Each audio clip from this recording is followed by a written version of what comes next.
رب العالمين والصلاة والسلام على سيد الأنبياء والمرسلين. قال الله تعالى وتبارك في القرآن المجيد والفرقان الحميد. بسم الله الرحمن الرحيم. قل إن كان آباؤكم وأبناؤكم وإخوانكم وأزواجكم وعشيرتكم وأموال اقترفتموها وتجارة تخشون كسادها ومساكن ترضونها أحب إليكم من الله ورسوله وجهاد في سبيله فتربصوا حتى يأتي الله بأمره والله لا يهدي القوم الفاسقين. صدق اللہ مولانا العظیم وصدق رسولہ النبی الکریم الرؤوف الرحیم. اللہم نور قلوبنا بالقرآن وزین اخلاقنا بالقرآن وادخلنا الجنة بالقرآن ونجنا من النار بالقرآن.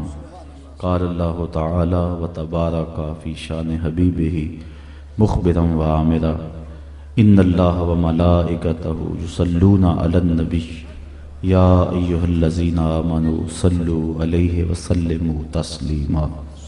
الصلاة والسلام علیک یا رسول اللہ وعلی آلک واصحابک یا محبوب رب العالمین. الصلاة والسلام علیک یا رسول اللہ وعلی آلک واصحابک یا راحت العاشقین.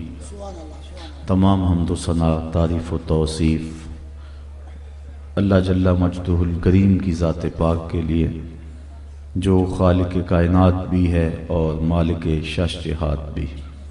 اللہ جل وعلا کی حمد و ثنا کے بعد حضور نبی اکرم شفیع امم رسول محتشم نبی مکرم اللہ کے پیارے امت کے سہارے رب کے محبوب دانائے غیوب مالک رقاب امم فخر عرب و عجم والی کون و مکان سیاہ لا مکان سید انس و جاں سرور لالا رخاں نیر تاباں سرنشین مہوشاں ماہ خوباں شہنشاہ حسینہ تتمہ دوراں سر خیل زہرہ جمالاں جلوہ صبح ازل نور ذات لم یزل باعث تکوین عالم فخر آدم و بنی آدم نیر بطحا رازدار ما اوہا شاہد ما طغا صاحب علم نشرہ معصوم آمنہ احمد مجتبیٰ حضرت محمد مصطفیٰ صلی اللہ علیہ وسلم کے حضور ناز میں اپنی عقیدتوں ارادتوں اور محبتوں کا خراج پیش کرنے کے بعد عزت و وقار کی مسندوں پہ جلوہ گر مہمانان ذی وقار معزز محترم سامعین منتظمین محفل السلام علیکم ورحمۃ اللہ وبرکاتہ. آج کی یہ پرنور محفل نور بارگاہ سرور عالم میں اپنی عقیدتوں اور محبتوں کا خراج پیش کرنے کے لیے ہمارے میزبان عالی مرتبت جناب محترم جاوید صاحب سلہریہ کی جانب سے منعقد ہے. بارگاہ رب العزت میں دعا ہے کہ آج کی اس بابرکت محفل کا ایک ایک لمحہ قبول فرمائے. حضور کا ذکر یقیناً دلوں کے لیے تسکین کا سامان ہے. حضرت شیخ مہدی الفاسی مطالع المسرات شرح دلائل الخیرات میں لکھتے ہیں حضور کا ذکر سن کر جس شخص کے سینے میں ٹھنڈ نہیں پڑتی اس کے سینے میں دھڑکنے والا دل کسی مومن کا دل ہی نہیں ہے. یہ ہو ہی نہیں سکتا کہ حضور کا ذکر ہو اور دلوں کو قرار نہ ملے. جب کسی کے لبوں پہ نعت نبی کا نغمہ چڑھتا ہے لگتا ہے جس طرح باد بہاری چل پڑی ہے جو روحوں کو گدگدا رہی ہے اور من کے اندر اجالے پیدا کر رہی ہے. اور انسان جب اپنے اندر کیفیات کے ہجوم کو دیکھتا ہے تو سلطان باہو کے لہجے میں پکار اٹھتا ہے اندر بوٹی مشک مچایا اتے جان پھلن تے آئی ہو۔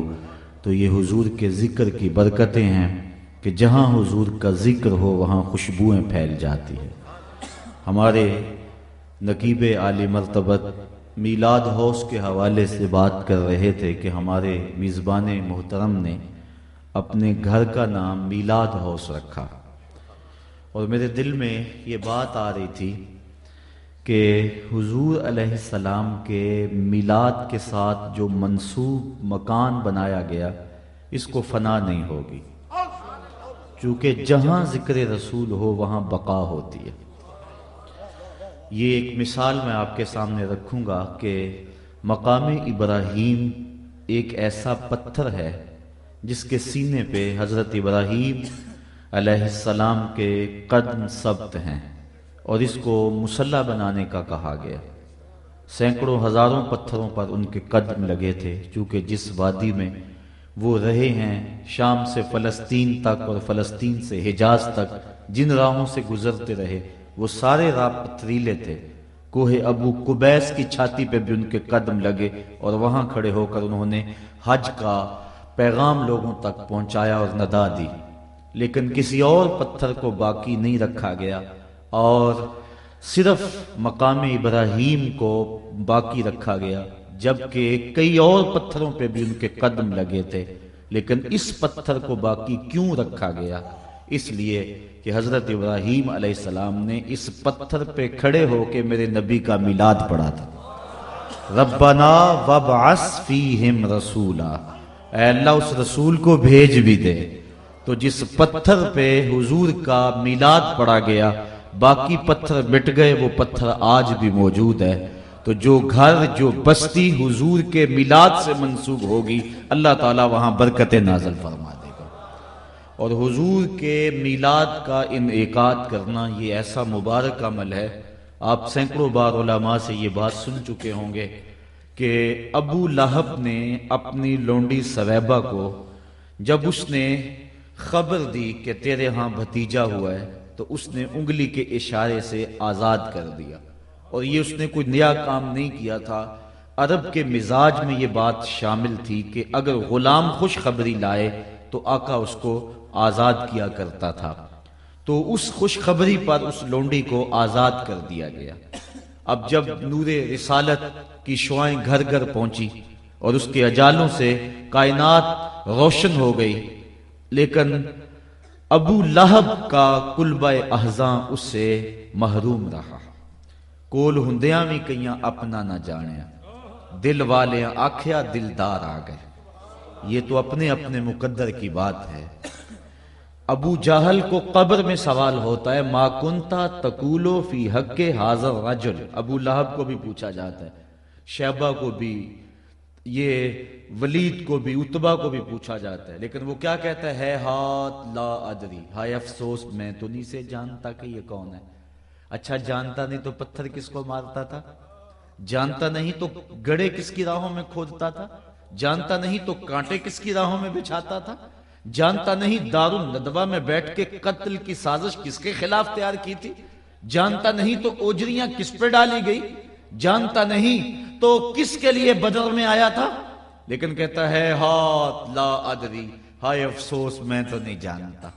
جس نے ساری زندگی دیکھا، جو مقابلہ کرتا گیا، جو پتھر مارتا رہا، جو گڑے کھودتا رہا، جو مخالفت کے طوفان اٹھاتا رہا، جو انعام رکھتا رہا گرفتاری پر، آج کہتا ہے افسوس میں نہیں جانتا۔ اور 14 صدیاں گزرنے کے بعد ایک مومن قبر میں اترتا ہے، رخ محبوب کی زیارت ہوتی ہے، اور فرشتہ پوچھتا ہے بتا عامر چیمہ یہ کون ہے؟ تو وہ کہتا ہے پیچھے ہٹو، پہلے پائے ناز کو بوسہ تو لے لینے دو، میں تو مر کے پہنچا ہوں یہاں اس دل ربا کے واسطے، میری تو زندگی اسی نبی کے نام پہ گزر گئی۔ اگر میں جانتا نہیں تھا ہٹلر کے دیش میں نے نبی کے نام پہ جان کیوں وار دی تھی؟ میرا تو سارا سرمایہ یہی ہے، یہ تو میرے بخت کہ وہ میری قبر میں آئے وہ میرے مزار پہ گھونگٹ اتار کے، آئے وہ میرے مزار پہ گھونگٹ اتار کے، مجھ سے تو نصیب اچھے ہوئے میرے مزار کے، یہ تو بخت سمر گئے کہ وہ میری قبر پہ آئے ہیں۔ تو جس شخص نے ساری زندگی دیکھا وہ تو پہچان نہیں سکا، اور جس نے کبھی نہیں دیکھا تھا وہ فوراً کہتا ہے پیچھے ہٹو، بعد میں بتاؤں گا، پہلے پائے ناز کو بوسا تو لے لینے۔ اب بتائیے کہ جس نے دیکھا وہ پہچان نہیں رہا، اور جس نے کبھی نہیں دیکھا تھا، صدیوں کا فاصلہ ہے، وہ فوراً پہچان رہا ہے۔ تو کیا ماجرا ہے؟ اصل اس کی اس آنکھ نے دیکھا تھا، دل کی آنکھ نے نہیں دیکھا تھا، اس لیے یہ آنکھ تو بند ہوئی، دل کی آنکھ کھلی، دل کی آنکھ نے دیکھا ہی نہیں تھا، اس لیے کہنے لگا ہے ہاتھ لا ادری، میں تو نہیں پہچانتا۔ اور مومن کی اس آنکھ نے گو نہیں دیکھا تھا، لیکن در دل مسلم مقام مصطفیٰ آبروئے باز نام مصطفیٰ، مومن کے دل میں تو ڈیرے ہی محمد عربی کے ہوتے ہیں۔ اس نے اگرچہ دیکھا نہیں تھا، نعت خواہوں سے تذکرہ تو سنا تھا، اس نے مہر علی سے نقشہ تو سنا تھا کہ مکھ چند بدر شاہ شانی ہے، متھے چمک دی لاٹ نورانی ہے، کالی زلف تے اکھ مستانی ہے، مخمور اکھی ہن مد بریاں۔ اس نے نقشہ سنا تھا، جب پردہ ہٹا کہا یہ تو وہی ہے جس کے لیے میں محفل میلاد سجایا کرتا تھا، جس کے لیے میں نعرے لگایا کرتا تھا، جس کے لیے زندگی کے شب و روز میں نے وار دیے۔ تو قریب ہونے کے باوجود بھی ابو لہب محروم رہ گیا، ساری زندگی مخالفت کرتا رہا۔ اس کی مذمت میں قرآن مجید میں سورت اتری، بلکہ قرآن مجید کے اندر اگر کسی کافر کا نام لیا گیا ہے تو وہ ابو لہب کا لیا گیا، صحابہ میں سے حضرت زید کا نام اور کفار میں سے ابو لہب کا نام، باقیوں کے ساتھ اشارے کنائے سے بات کی گئی ہے، لیکن اس کو مخاطب کر کے اللہ تعالیٰ نے فرمایا تبت یدا ابی لہب و تب، میرے محبوب کو بری نظر سے دیکھنے والے اور تبا لکا ہنالک سائر الیوم الہذا جماعتنا کا تانا دینے والے تیرے دونوں ہاتھ ٹوٹ جائیں۔ اللہ کی طرف سے جواب آیا۔ اس کی بیوی کے لیے مذمت آئی جو حضور کی راہوں میں کانٹے بچھایا کرتی تھی، لیکن جب مر گیا تو حضرت عباس بن عبد المطلب رضی اللہ تعالی عنہ نے خواب میں دیکھا اور کہا سنا کیا حال ہے؟ کہا حضور کی مخالفت بڑی مہنگی پڑی، سخت عذاب میں ہوں اور دکھ میں مبتلا ہوں، لیکن جب پیر کا دن آتا ہے تو میرے عذاب میں بھی تخفیف ہوتی ہے، اور حضور کے آنے کی خوشی میں لونڈی کو جس انگلی سے آزاد کیا تھا اس سے مجھے ٹھنڈا اور میٹھا مشروب بھی ملتا ہے۔ اب اس نے حضور کو نبی سمجھ کر خوشی نہیں کی تھی، جب اعلان نبوت ہوا تو اس نے انکار کیا، بھتیجا سمجھ کے خوشی کی تھی، لیکن اس کے باوجود قبر میں اس کو بھی فائدہ پہنچ رہا ہے، اور یہ کتب صحاح میں روایت موجود ہے۔ حضرت امام ابو شامہ جو شارح مسلم امام نووی کے استاد ہیں، آپ فرماتے ہیں بھتیجا سمجھ کے خوشی منانے والے کافر کو بھی اللہ محروم نہیں رکھتا، تو کہا اس مومن اور موحد کا عالم کیا ہوگا جو نبیوں کا امام سمجھ کے خوشیاں مناتا ہے۔ تو حضور کے آنے پر اظہار مسرت کرنا، اظہار خوشی کرنا، یہ مومن کا طرہ ہے اور اس کا مزاج ہے، اور وہ مختلف بہانوں سے حضور کا تذکرہ کرتے ہیں۔ آج بھی یہ بابرکت، خوبصورت اور پر نور محفل آپ کے یہاں سجائی گئی، اللہ تعالیٰ آپ کو اور مجھے اس کی برکتیں عطا فرمائے۔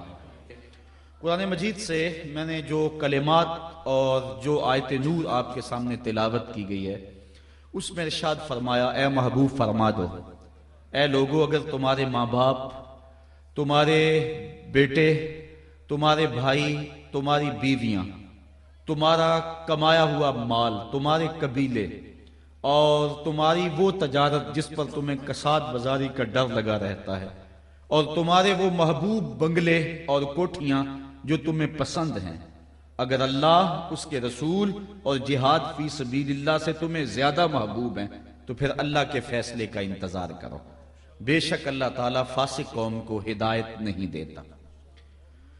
حضور علیہ السلام کی محبت اہل ایمان کے دل کا قرار ہے، اور جس کے سینے میں حب رسول نہیں ہے اس کے سینے میں دھڑکنے والا دل، میں عرض کر چکا شیخ مہدی کے حوالے سے، کسی مومن کا دل نہیں ہے۔ محبت کیا ہے؟ کسی شخص کی طرف قلب کے رجحان کو محبت کہتے ہیں۔ کسی نے کہا کہ کچھ لوگوں میں سے کسی شخص کو اختیار کرنا یہ محبت ہے۔ محبت کے مختلف انداز اور مختلف تعریفات کی گئی ہیں۔ علامہ اقبال نے اپنے انداز کے اندر ایک طویل نظم کے اندر جس کا عنوان ہی محبت ہے، محبت کی تعریف کی ہے۔ وہ کہتے ہیں عروس شب کی زلفیں تھی ابھی نا آشنا خم سے، ستارے آسماں کے بے خبر تھے لذت رم سے، قمر اپنے لباس نو میں بیگانہ سا لگتا تھا، نہ تھا واقف کبھی گردش کے آئینے مسلم سے، ابھی امکان کے ظلمت خانے سے ابری ہی تھی دنیا، حویدہ تھی نگینے کی تمنا چشم خاتم سے، سنا ہے عالم بالا میں کوئی کیمیاں گر تھا، صفاتی جس کی خاک پا میں بھڑ کر ساغر جم سے، لکھا تھا عرش کے پائے پہ ایک اکسیر کا نسخہ، چھپاتے تھے فرشتے جس کو چشم روح آدم سے، نگاہیں تاک میں رہتی تھی لیکن کیمیاں گر کی، وہ اس نسخے کو بھڑ کے جانتا تھا اسم اعظم سے، بڑا تسبیح خوانی کے بہانے عرش کی جانب، تمنائے دلی بھر آئی آخر سائے پہم سے، پھر آیا فکر اجزا نے اسے میدان امکان میں، چھپے گی کیا کوئی شے بارگاہ حق کے محرم سے، چمک بجلی سے مانگی چاند سے داغ جگر مانگا، حرارت لی نفس آئے مسیح ابن مریم سے، پھر ربوبیت سے تھوڑی سی شان بے نیازی لی، ملک سے عاجزی افتادگی تقدیر شبنم سے، پھر ان اجزاء کو گھولا چشمائے حیوان کے پانی میں، مرکب نے محبت نام پایا عرش اعظم سے، محوس نے یہ پانی پھر ہستی نوخیز پر چھڑکا، گرا کھولی ہنر کی گویا اس نے کار عالم سے، ہوئی جنبش ایاں ذروں نے لطف خواب کو چھوڑا، گلے ملنے لگے اٹھ اٹھ کے اپنے اپنے ہمدم سے، خرام ناز پایا آفتابوں نے ستاروں نے، چٹخ غنچوں نے پائی داغ پائے لالا زاروں نے۔ سبحان اللہ۔ اقبال کے نزدیک محبت ایک آسمانی لطیفہ ہے جو آسمان کا تحفہ اہل زمین تک پہنچا ہے، اور کائنات کا سارا حسن اس محبت کے دم سے ہے۔ اگر کائنات سے محبت نکال دی جائے تو یہ وحشیوں اور حیوانوں کا دیس بن جائے۔ یہ محبت ہی ہے جس کے دم سے بہاریں ہیں، یہ محبت ہی ہے کہ جو گندگی میں لٹڑے ہوئے بچے کو دھونے سے قبل اس کا پہلے منہ چومتی ہے، کبھی ماں کے روپ میں، کبھی بہن کے انداز میں، کبھی ماں کی تڑپتی ہوئی ممتا کے روپ کے اندر یہ محبت جلوہ گر ہوتی ہے، کبھی بلبل کو گلاب کے ارد گرد رقص بسمل کے تماشے کرنے پہ مجبور کرتی ہے، اور یہی محبت کبھی شمع کے گرد پروانے کو ناچنے پہ مجبور کرتی ہے۔ یہ محبت کائنات کا حسن ہے، یہ محبت کائنات کا نور ہے، کائنات کے سارے اجالے، ساری روشنیاں، ساری خوشبوئیں، ساری بلندیاں، عالی اقدار اس محبت کی تو فعل ہیں۔ اگر محبت نہیں تو کچھ بھی نہیں۔ محبت کے دم سے یہ گلشن حسین ہے، محبت نہیں ہے تو کچھ بھی نہیں ہے۔ ساری کائنات کے اندر محبت اور پیار سے ہی رونق اور زندگی ہے۔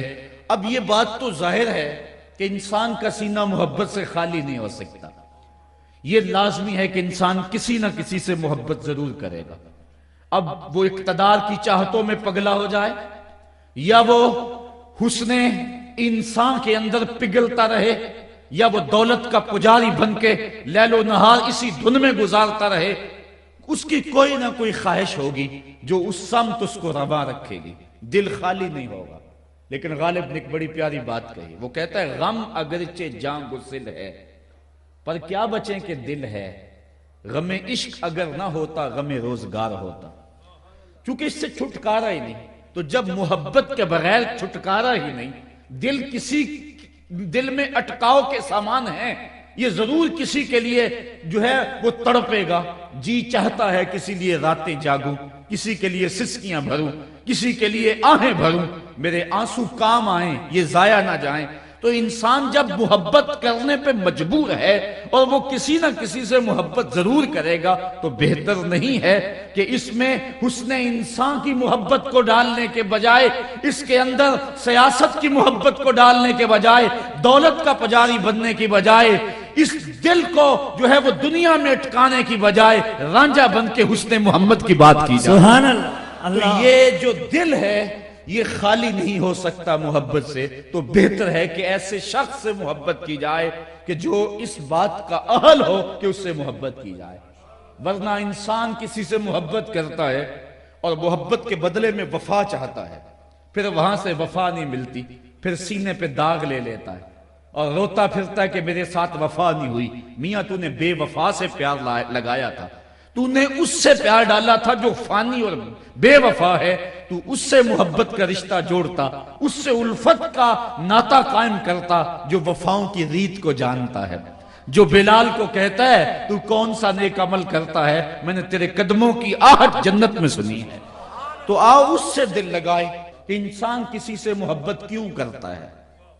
کسی سے انسان محبت اس لیے کرتا ہے کہ اس نے میرے ساتھ کوئی احسان کیا ہے، یا کسی سے اس لیے محبت کرتا ہے کہ مجھے مستقبل میں اس سے کوئی غرض ہے، یا کسی سے اس لیے محبت کرتا ہے کہ وہ علم و کمال اور فضل میں بہت بڑھ کر ہے، یا کسی سے اس لیے محبت کرتا ہے کہ وہ مجھ سے محبت کرتا ہے تو پھر مجھے بھی کرنی چاہیے۔ اور محبت کا سب سے بڑا داعیہ یہ ہے کہ بندہ کسی سے اس لیے محبت کرتا ہے کہ وہ خوبصورت بڑا ہے، وہ سونا بہت ہے، اس لیے انسان کے قلب کا میلان حسن کی طرف فطرتاً ہے۔ اگر کسی سے اس لیے پیار کیا جاتا ہے کہ اس کے احسانات ہمارے اوپر بڑے ہیں، تو بتاؤ حضور سے بڑھ کر احسان کس کے ہو سکتے ہیں؟ ہم تو اپنے وجود میں بھی حضور کے محتاج۔ اگر حضور جلوہ گر نہ ہوتے تو ہمیں شرف وجود نہ دیا جاتا، محمد نہ ہوتے تو اے بندہ پرور خدا خود ہی ہوتا، خدائی نہ ہوتی۔ اس کائنات کو کبھی خلط وجود نہ دیا جاتا اگر حضور جلوہ گر نہ ہوتے۔ اقبال کہتا ہے ہو نہ یہ پھول تو بلبل کا ترنم بھی نہ ہو، چمن دہر میں کلیوں کا تبسم بھی نہ ہو نہ یہ ساقی تو پھر میں بھی نہ ہو، خم بھی نہ ہو، بزم توحید بھی دنیا میں نہ ہو، تم بھی نہ ہو، خیمہ افلاک کا استادہ اسی نام سے ہے، نبض ہستی تپشا مادہ اسی نام سے ہے۔ کائنات کی جو نبض دھڑک رہی ہے اس میں فیضان مصطفیٰ ہے۔ اگر حضور درمیان سے ہٹ جائیں تو کائنات کا چراغ بجھ جائے، اگر ان کی رحمت نہ ہو درمیان میں ابھی آگ لگ جائے دونوں جہاں میں۔ تو کائنات کے اوپر جو سویرے ہیں، روشنیاں ہیں، اور ہمارے اندر جو عروق کے اندر جو خون کی گردش ہے یہ آقا کریم کے صدقے سے ہے۔ اگر حضور نہ ہو تو کائنات بجھ جائے۔ کسی سے محبت اگر اس لیے کی جاتی ہے تو ہم اپنے وجود میں بھی حضور کے محتاج۔ اور اگر کسی سے اس لیے پیار کیا جاتا ہے کہ کل اس سے کام ہوگا، لوگ مختلف سیاستدانوں کے پیچھے دوڑتے ہیں کہ آج کوئی نیوندرا ڈالا ہوگا تو کل کام لیں گے ان سے۔ اگر کسی سے اس لیے پیار کا رشتہ جوڑتے ہیں تو بتاؤ حضور سے بڑھ کر کس سے کام ہوگا؟ جب سورج بھی سوا نیزے پہ ہوگا، زمین بھی جب تانبے کی ہوگی، کوئی کسی کا حال پوچھنے والا نہیں ہوگا۔ یوم یفر المرء من اخیہ و امہ و ابیہ، باپ بھی بھاگ جائے گا، ماں بھی بھاگ جائے گی، بہنیں بھی بھاگ جائیں گی، بیوی بھی بھاگ جائے گی، اولاد بھی بھاگ جائے گی۔ پھر کون کہے گا آنا لہا؟ کون دامن شفاعت کھولے گا؟ کون پیشانی کو سجدے میں رکھ کے اوپر سے زلفیں بکھیر دے گا اور عرض کرے گا مالک اتنی دیر تک سر نہیں اٹھاؤں گا جب تک امت کی بخشش نہ ہو۔ اللہ یا رسول اللہ، یا رسول اللہ۔ آمین۔ اگر کسی سے اس لیے محبت کی جاتی ہے کہ اس سے کام اور غرض ہے ہمیں، تو بتاؤ حضور سے بڑھ کر کس سے ہمیں کام ہو سکتا ہے؟ کسی سے محبت اس لیے بھی کی جاتی ہے کہ وہ علم و فضل میں بڑا کمال رکھتا ہے۔ اگر یہ داعیہ محبت ہے تو بتاؤ حضور سے بڑھ کر علم و فضل کس کے پاس؟ ما کانا و ما یکون کے خزینے تو مصطفیٰ کے سینے میں رکھے گئے۔ اللہ اکبر۔ کسی سے پیار اس لیے بھی کیا جاتا ہے کہ وہ پیار کرتا ہے، تو پیار کا بدلہ بھی تو پیار ہو، محبت کا بدلہ بھی تو محبت ہوگا۔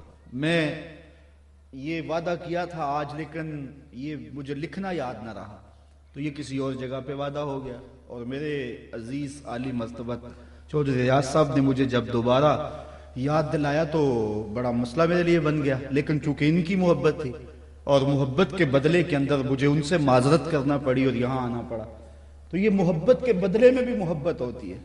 اب حضور سے بڑھ کر کون محبت کرتا ہے ہم سے؟ آقا کریم کی محبت کا عالم دیکھیے۔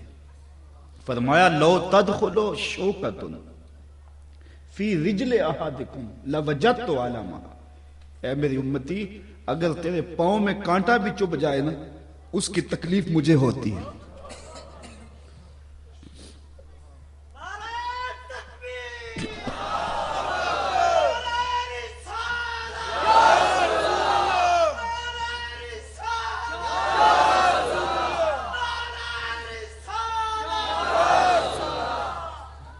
کسی سے محبت اس لیے بھی کی جاتی ہے کہ وہ سونا بڑا ہے.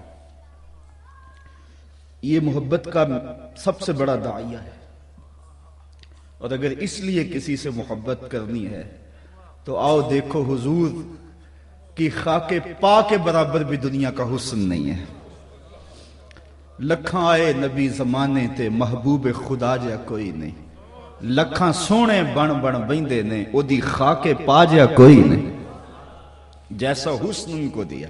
میرے اعلیٰ حضرت فرماتے ہیں اللہ اکبر.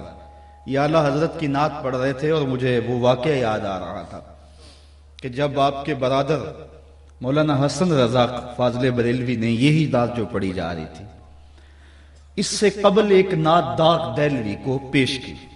اور داغ دہلوی کسی معمولی شخص کا نام نہیں ہے. علامہ اقبال نے اس بات پہ فخر کیا ہے کہ میں داغ دہلوی کا شاگرد ہوں. نسیم تشنا ہی نہیں اقبال کچھ اس پہ نازاں. فخر ہم کو بھی ہے شاگردی داغ سخندان کا. اپنے دور کا معتبر نام داغ دہلوی. مولانا حسن رضا خان نے اعلیٰ حضرت کی کوئی نعت پیش کی تو داغ دہلوی اشش کر اٹھا. کہنے لگا حد ہے. اچھا اب جب دوبارہ جائیں گے تو تازہ کلام ان سے لکھوا کے لانا. اب داغ دہلوی کی مجلس سے حضرت امام حسن رضا اٹھے. کچھ عرصے کے بعد جب واپس بریلی شریف آئے تو اعلیٰ حضرت سے یہ کہنا بھول گیا کہ میں داغ دہلوی سے اس طرح آپ کا کلام پیش کیا تھا اور وہ اس کلام کو سن کر بڑے خوش ہوئے تھے. انہوں نے کہا تھا کوئی نیا کلام لے کر آنا. جب واپسی کا ٹکٹ لے لیا دلی آنے کے لیے تو اچانک وہ داغ دہلوی کی فرمائش یاد آئی تو اعلیٰ حضرت کے پاس آئے کہ حضرت میں جا رہا ہوں ٹکٹ لے لیا اور چند منٹ رہ گئے گاڑی چلنے میں.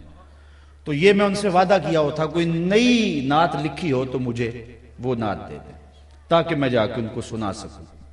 اعلیٰ حضرت فرمایا کہ تم کاغذ اور قلم لے آؤ ابھی نہیں لکھ دیتے ہیں. کہا حضرت وہ میں نے ٹکٹ لے لیا اور گاڑی چلنے والی ہے. کہا چلو لکھ دیتے ہیں ابھی. تو یہ نعت جو ہمارے محترم کریم سلطان صاحب نے پڑھی اعلیٰ حضرت نے یہ لکھی. ان کی مہک نے دل کے غنچے کھلا دیے. اللہ اکبر. ابھی اس کا مقطع ہوتا ہے جس میں شاعر اپنا نام لکھتا ہے وہ ابھی نہیں لکھا گیا تھا کہ وصل ہو گئی. تو جلدی سے وہ لے کر اعلیٰ حضرت سے وہ اسٹیشن پہ چلے گئے اور بیٹھ کے جا کے گاڑی پہ. تو جب داغ دہلوی کو یہ سنائی تو وہ اشش کر اٹھا. تو کہا مقطع نہیں ہے اس کا. کہا اصل وہ فوری لکھی گئی تھی اور گاڑی کی وصل ہو گئی تھی اور مقطع نہیں لکھنے کا موقع ملا. تو داغ دہلوی حیران ہو گیا کہ اتنا عالی نظم کلام اور اتنی جلدی میں لکھا گیا. کہا اس کا مقطع اب میں دیتا ہوں اور اپنے بھائی سے عرض کرنا کہ وہ مقطع ہی رہے. اور یہ جو آخری شعر ہے ملک سخن کی شاہی رضا تم کو مسلم جس سمت آ گئے ہو سکے بٹھا دیے. یہ شعر اعلیٰ حضرت کا نہیں یہ داغ دہلوی کا شعر ہے. یہ اس نے اعلیٰ حضرت کے کلام میں شامل کیا تھا داغ دہلوی نے. یہ ہے میرے امام احمد رضا خان فاضل کیونکہ یہ مہین ملک سخن کی شاہی رضا تم کو مسلم جس سمت آ گئے سکے بٹھا دیے. اور اسی دوران اعلیٰ حضرت کا ایک اور شعر مجھے یاد آ گیا. محبوب کو سجدہ کرنا یہ جائز نہیں ہے. اللہ کے علاوہ کسی کو جائز نہیں ہے. اب جب جبریل آئے معراج کی رات اور حضور علیہ السلام کے قدموں میں بیٹھ کر حضور کے قدموں کو چومتے رہے. یا جبریلو قبل قدمے. اے جبریل میرے محبوب کے قدموں کو بار بار چوم. ہمارے نقیب محترم بھی اور ہمارے ثنا خان بھی میرے علم کے مطابق جو ہے وہ مکمل عالم بھی ہے. تو یہ قبل تفیل ہے اور یہ کثرت ماخذ چاہتا ہے. یعنی ایک بار نہیں بار بار قبل قدمہ ہے اور قدمہ نہیں قدمہ ہے تسنیہ ہے. یعنی اے جبریل میرے محبوب کے قدموں کو بار بار چوم. اور جب جبریل کا سر حضور کے قدموں میں تھا تو شاعر کا ذوق ہے کہ شاعر کہے کہ جبریل سجدہ کر رہا ہے، لیکن اگر کہیں تو شریعت قدغن لگاتی ہے، لیکن شاعرانہ ذوق مجبور کر رہا ہے۔ اب اعلیٰ حضرت کا انداز دیکھیے، یہ نہیں کہا کہ جبریل سجدہ کر رہے ہیں، لیکن اپنے شاعرانہ ذوق کی تسکین بھی کر کے فرماتے ہیں تاج روح القدس کے موتی جسے سجدہ کریں۔ اعلیٰ حضرت فرماتے ہیں کہ جو جبریل نے تاج پہنا ہوا تھا اور تاج پر موتیوں کی لڑیاں تھیں اور وہ لڑیاں سجدہ کر رہی تھیں۔ اب لڑیاں تو غیر مکلف ہیں، ان کا سجدہ منع تو نہیں ہے، تو جب لڑیاں جھکی ہیں تو امامہ بھی جھکا ہے، جب امامہ جھکا ہے تو سر بھی جھکا ہے، تو کہا تاج روح القدس کے موتی جسے سجدہ کریں، رکھتی ہیں کتنا وقار اللہ اکبر ایڑیاں۔ سبحان تاج روح القدس کے موتی جسے سجدہ کریں، رکھتی ہیں کتنا وقار اللہ اکبر ایڑیاں۔ اور پھر ایک دن اعلیٰ حضرت کا جی چاہا کہ میں حضور کی زلفوں کو گھٹا کروں۔ شاعر کہتا ہے نا محبوب کے چہرے کو وہ دن کہہ لیتا ہے اور زلفوں کو رات کہہ لیتا ہے۔ وہ حافظ شیرازی کہتا ہے بفروغ چہرہ زلفت رہے دل زند ہما شب چہ دلاورست دزدے کہ بشب چراغ دارت۔ وہ کہتا ہے کہ وہ کالی رات کے اندر چراغ جلا کے، کالی رات، زلفوں کی کالی رات کے اندر چہرے کا چراغ جلا کے دو لوگوں کے دل لوٹ رہا ہے۔ کتنا بہادر چور ہے کہ دن کو لوٹ رہا ہے، چہ دلاورست دزدے کہ بشب چراغ دارت، کتنا بہادر چور ہے کہ دن کو لوٹ رہا ہے۔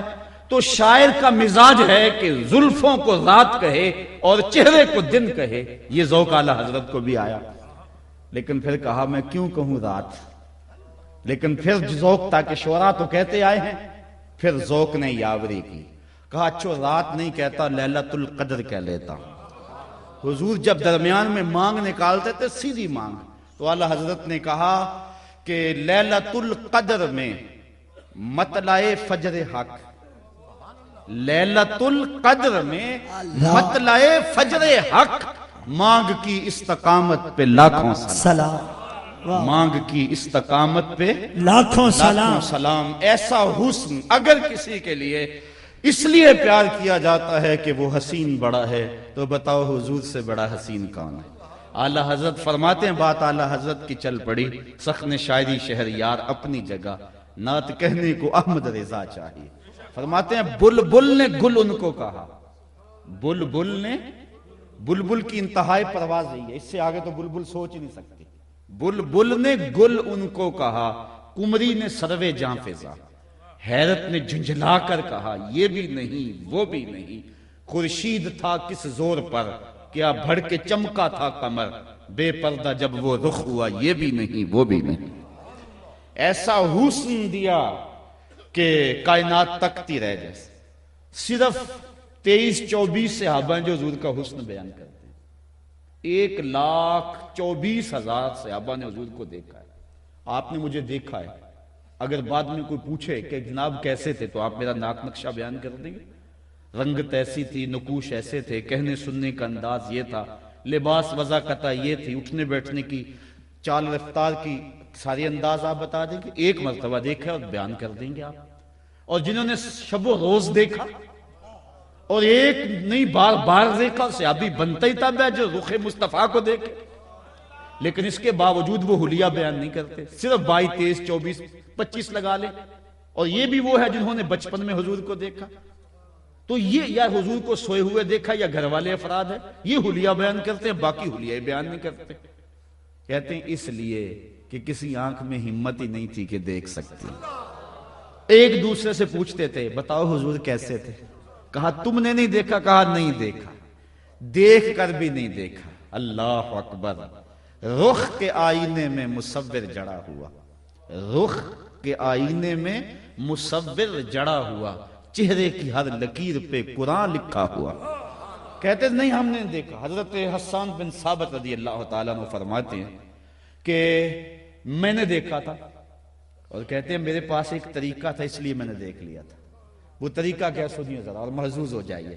کہتے ہیں فلما نظرت الی انوارہ فودعت کفی علی عینی خوفا من ذہاب بصری جب میں حضور کو دیکھا تو اپنی آنکھوں پر انگلیاں رکھ کے انگلیوں کی اوٹ سے دیکھتا.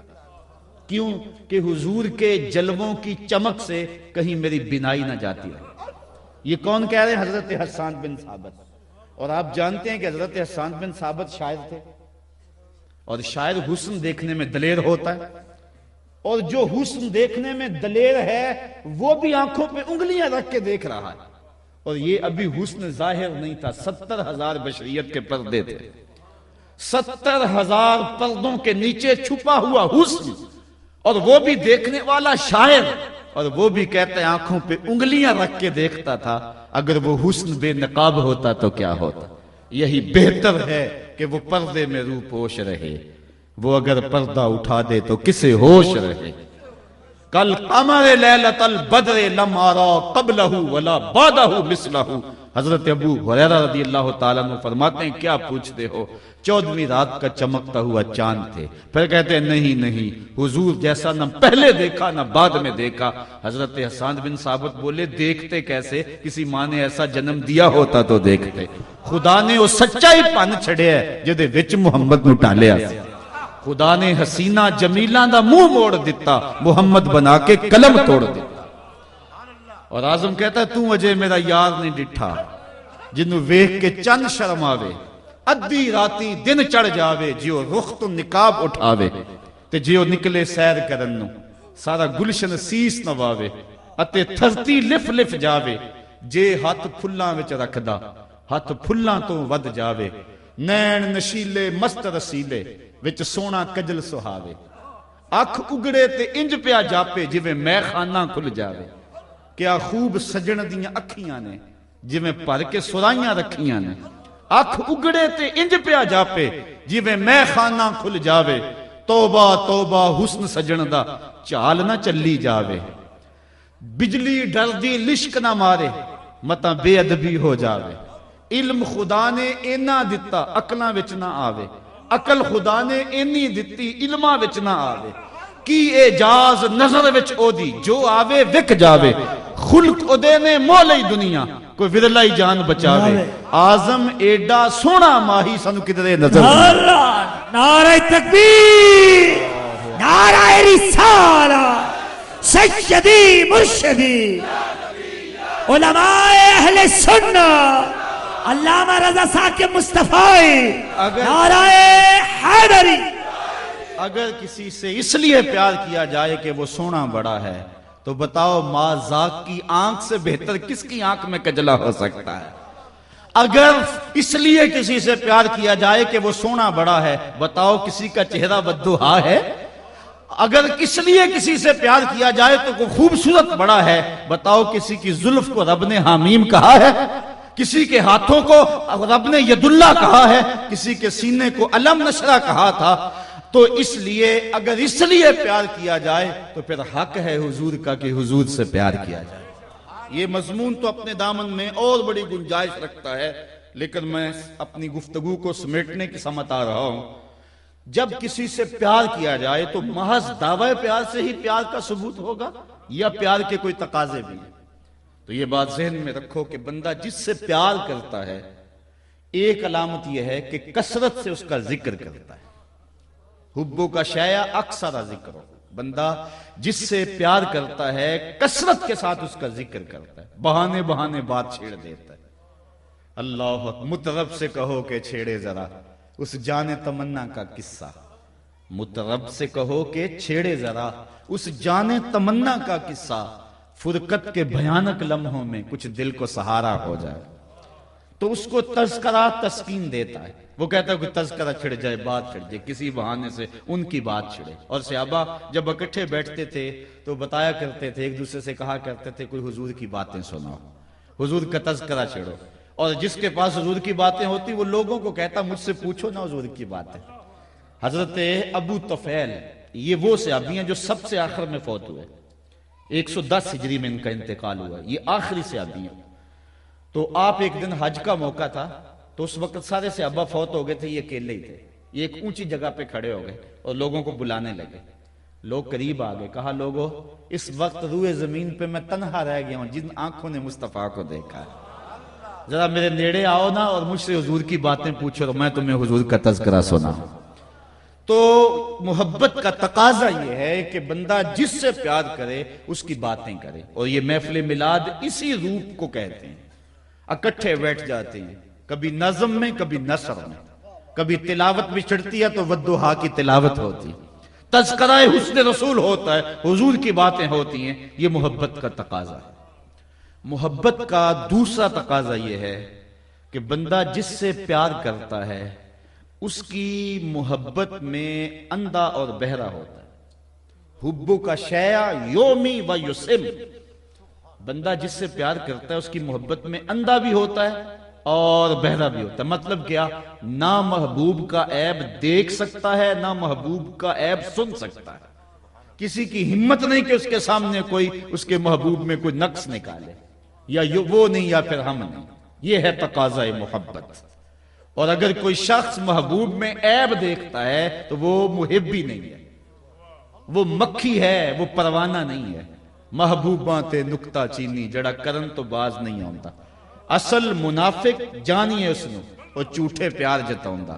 سانو دسیا عشق دے مفتی جڑا مڑ مڑ پیا فرماؤندا، آزم جتھے دل لگ جاوے اتھے عیب نظر نہیں آتا.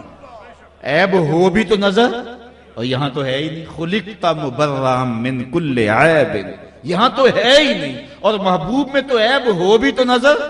علامہ رومی لکھتے ہیں کسی نے لیلا کو دربار میں بلایا حاکم وقت میں، گفت لیلا را خلیفہ کہاں تو کس تو مجنو شد پریشان ہوگا بھی، از دیگر خوباں تو افزو نیستی، گفت خامش چوں تو مجنو نیستی. بلا کے کہا کہ تیرے حسن کا بڑا شور ہے. ایک شہزادہ پاگل ہو گیا، اس کے حواس اڑ گئے. میں نے سوچا تھا کہ بڑی خوبرو ہوگی لیکن تیرے سے زیادہ حسین تو میری لونڈیاں ہیں. از دیگر خوباں تو افزو نیستی، باقی عورتوں سے کوئی تو انوکھی تو نہیں ہے. تو جو لیلا نے جواب دیا وہ دو لفظ ہی تھا. سنیے، لیلا نے کہا گفت خامش، کہا بادشاہ چپ کر جا، چوں تو مجنو نیستی، تیری آنکھ مجنو والی تو نہیں نا. دیدہ مجنو اگر بودے تو راہ، از تو عالم بے خطر بودے تو راہ، تیری آنکھ مجنو والی ہوتی پھر تو مجھے دیکھتا. تو ہوش دارو لیکن مجنو بے خودست، در طریق عشق بیداری بدست. تو ہوش والا ہے اور مجنو ہوش کو چھٹی دے کر آیا ہے. اور اس کوچے میں جو ہوش کی پونجی لے کر آئے اسے سودا نہیں ملتا. اگر لیلا کو دیکھنا ہو تو مجنو کی آنکھ چاہیے، اگر مصطفیٰ کو دیکھنا ہو جناب ابو بکر کی آنکھ چاہیے. ابو جہلوں کو کبھی محبوب نظر نہیں آیا کرتا.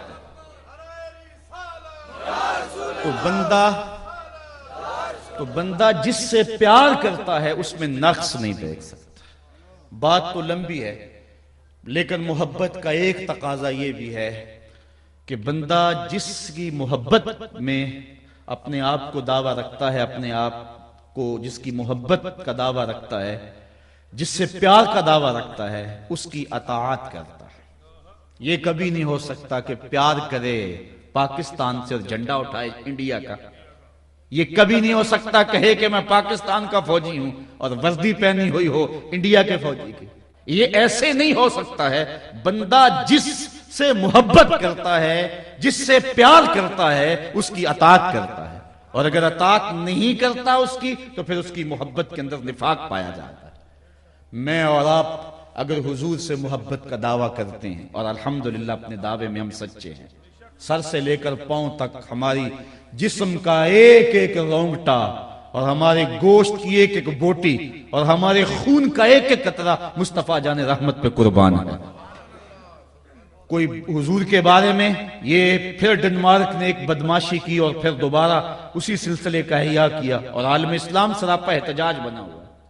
ہم لوگ ہر چیز برداشت کر لیتے ہیں لیکن کبھی نہیں ہو سکتا کہ حضور کے بارے میں کوئی نازیبہ بات کہے اور ہمارے سینے میں دل نہ دھڑکنے لگ جائے.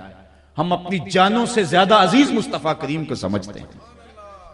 اور حضور کا ذکر بھی ہمارے حصے میں آیا. شاہ بطحہ کی مدحہ سرائی اہل سنت کے حصے میں آئی. یہ ہمارا مقدور ہے، یہ ہماری قسمت ہے. اس قسمت میں ناز کیا کرو. حضور کا ذکر سن کے پیشانی پہ بل نہیں آتے، کلیجے میں ٹھنڈ پڑتی ہے. یہ بہت بڑی دولت ہے، اس کو چھوٹی دولت نہ سمجھنا اور چوروں ڈاکوں لٹیروں سے اس دولت کو بچا کے رکھنا. لیکن یہ جو پہلو ہے کہ بندہ جس سے پیار کرتا ہے اس کی اطاعت بھی کرتا ہے، اگر اس پہلو میں اور آپ اپنے آپ کو کمزور دیکھیں تو آئیں اپنی محبت کو کامل کریں اور اپنے آپ کو حضور کی چوکھٹ پہ لے چلیں، ایک ایک سنت کو دیکھیں اور ایک ایک حضور کے عمل کو دیکھیں اور حضور کی اطاعت کے سانچے میں ڈھل جائیں۔ اب یہ دلیلیں نہ آنے لگ جائیں جی بندہ دل سے مومن ہونا چاہیے، ظاہر کا کیا ہے، اوپر کا کیا ہے، اندر سے صحیح ہونا چاہیے۔ میں کہتا ہوں اگر کوئی انڈیا کے میجر کی وردی پاکستان کا میجر پہن لے، اس کو کورٹ مارشل کیا جائے گا کہ نہیں کیا جائے گا؟ وہ کہے کہ نہیں جی میں تو اندر سے پاکستانی، یہ تو وردی ویسے مجھے اچھی لگی اور میں نے پہن لیا، تو اس کی حب الوطنی مشکوک ہوگی۔ جب تجھے پاکستانی فوجی کی وردی پسند نہیں، تیری حب الوطنی کو کیسے مانا جائے جو سر سے لے کر پاؤں تک مصطفیٰ کے نقشے کو نہیں اپناتا؟ تو اس کے اندر کی کیفیت کا ہم کیسے اعتبار کریں گے؟ میرے حضور قبلہ عالم فرماتے ہیں محمد دی زیارت محمد دے رنگ وچ، اے ٹھگ بازیاں ساری جانے محمد، اور یاری لا تو پاک نبی سنگ، اے پر پوری یاری پھر درود قبول ہے تیرا لکھ نالوں ایک باری۔ وآخر دعوانا ان الحمدللہ۔